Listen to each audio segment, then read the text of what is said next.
A brand new weapon for fighting fires was unveiled in Grey County today, the first region in Canada to use it. Scott Miller went to see how effective powder can be in putting out a fire and how much time it can save at the scene. Firefighters closely watch a fire burn in an abandoned home near Durham. They're not going to douse the flames with water. Instead, they're going to toss this into the fire.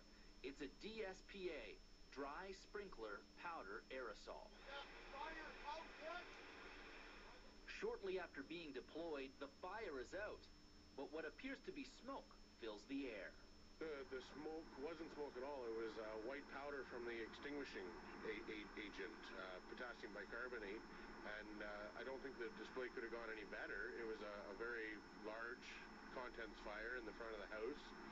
Temperatures were over 1,000 degrees. They activated the DSPA unit. They brought temperatures down and virtually extinguished the fire without having to put any firefighters into harm's way and inside the building.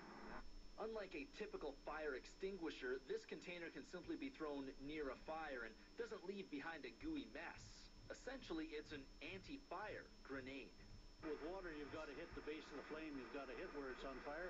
So if you have an entire house or even a room that's engulfed in flames, that water's got to get everywhere. That powder, it just dispersed. It went up through the walls everywhere and just it snuffed it. So that's instantaneous pretty much. The DSPA wouldn't work on every fire, though. It would have had little impact on the blaze that felled the dollar store in Listowel, killing 2 firefighters 2 weeks ago today.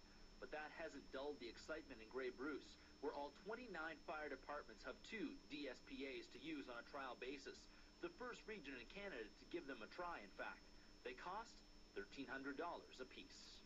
If everybody in North America had 2 of these units, and they threw them in the fires like Mr. Eagleson did, the only ones that count, we would save over $9 billion annually.